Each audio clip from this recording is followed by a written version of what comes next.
நான் தான் உங்கள் நாமக்கல் பையன். நம்ம பார்க்க போகிறது பார்த்திங்கன்னா, இப்போ யூகேலேருந்து நான் முதையா வீடியோ அப்லோட் பண்ணலான்னு இருக்கேன். என்ன சொல்கிறது, நம்ம சொந்த கஷ்டத்தை தான் அப்டேட் பண்ணலான்னு இருக்கேன். யூகே வந்ததும் போதும் வரும்போது என்னமோ ஜாலியாக தான் இருந்துச்சு. ஆனால் போக போக தான் தெரிஞ்சுது. அந்த என்ன சொல்கிறதுனா, ஃபஸ்ட்டு நான் வந்தேன். வந்து பார்த்திங்கன்னா செப்டம்பரில் வந்தேன். போன வருஷம் செப்டம்பரில் வந்தேன். வந்துட்டு பார்த்திங்கன்னா, வந்த உடனே அது என்ன அதிர்ஷ்டமோ என்னன்னு தெரில. வந்த உடனே ஆனால் எனக்கு வேலை கிடச்சிது. நான் டிபெண்டன்ட் வீசாவில் இருக்கேன். வேலைலாம் உடனே கிடச்சிருச்சு.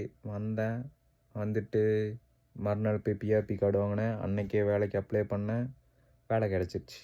சந்தோஷமாக இருந்துச்சு. ஃபஸ்ட்டு போனது பார்த்திங்கன்னா ஆப்பிள் வேர்ஹவுஸ்க்கு போனேன். ஓகே தான்.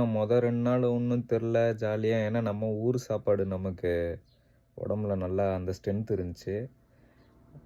ஆனால் அந்த 2 நாள் ஒன்றும் தெரில. ஆனால் அந்த 3ஆவது நாள் 4ஆவது நாள்லாம் இந்த கை மணிக்கட்டுலாம் ரொம்பவே வலிக்க ஆரம்பிச்சிச்சு. ஆப்பிள் வேர்ஹவுஸ்க்கு போனேன். பெட்டி தூக்கி அடுக்கணும் மேலே.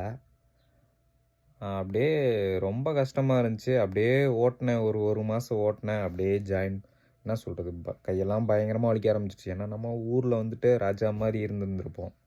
கார் டிரைவர் தான், ஆனால் கார் டிரைவர்னாலும் நான் கார் டிரைவராக இருந்தேன். ராஜா மாதிரி போவோம், வருவோம், சீட்டில் உட்காந்துருப்போம், நினச்சா தூங்குவோம்.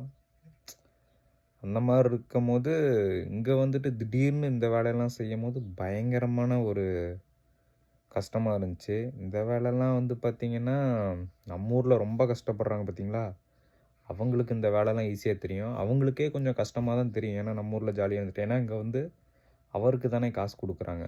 அப்படிங்கும் போது நம்மக்கிட்டேருந்து எவ்வளோ வேலை வாங்க முடியுமோ வாங்குறாங்க. அங்கே போய் முடிச்சுட்டு இப்போ பார்த்திங்கன்னா அங்கேருந்து நின்றுட்டு முடியல.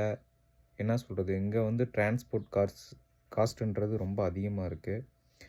அதாவது நான் இப்போ வந்து 11.93 என்னமோ பேசிக் கொடுக்குறாங்க அவருக்கு. ஆனால் நான் வந்தபோது 10.52ன்னு தான் நினைக்கிறேன். அப்படிங்கும்போது பார்த்திங்கன்னா எனக்கு டிரான்ஸ்போர்ட் காஸ்ட்டே வந்து பார்த்திங்கன்னா அதிகமாக இருந்துச்சு ஒவ்வொரு நாளைக்கும். சொல்லப்போனால் 10 மணி நேரம் ஷிஃப்ட் இது. 12 ரூபா ஒரு நாளைக்கு டிரான்ஸ்போர்ட்டு. அப்படிங்கும்போது பார்த்திங்கன்னா உங்களுக்கு கைக்கே ரொம்ப கம்மியாக தான் வந்துச்சு. டேக்ஸ்லாம் பிடிச்சது போகும். இந்த ஊரில் வந்து டேக்ஸ் வந்து ரொம்ப அதிகமாக பிடிக்கிறாங்க. இதுதாங்க பிரச்சனை. ஆனால் யூகே வரவங்க மனசு உடஞ்சிடக்கூடாதுங்க. வந்து ஒரு 2 வாரத்தில் ஏன்டா யூகே வந்தோம், கம்முன்னு ஊர்லேயே இருந்திருக்கலாம், ஏதாவது பண்ணியிருந்துருக்கலான்னு தோணும்.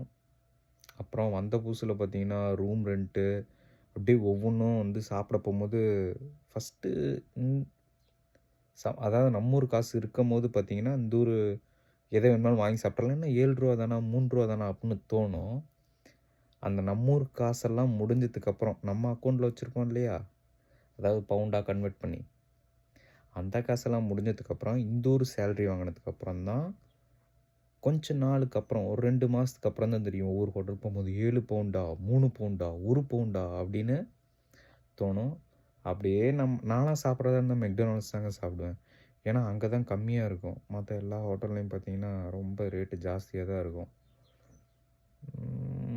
தாங்க யூகே வாழ்க்கையே நம்ம வந்துட்டு இப்போ தெரியுதுங்க. நான் இப்போ செப்டம்பர்லேருந்து இப்போ கிட்ட 8 மாதம் ஆச்சு. இப்போ தான் கஷ்டம்னா என்னன்னு தெரியுது.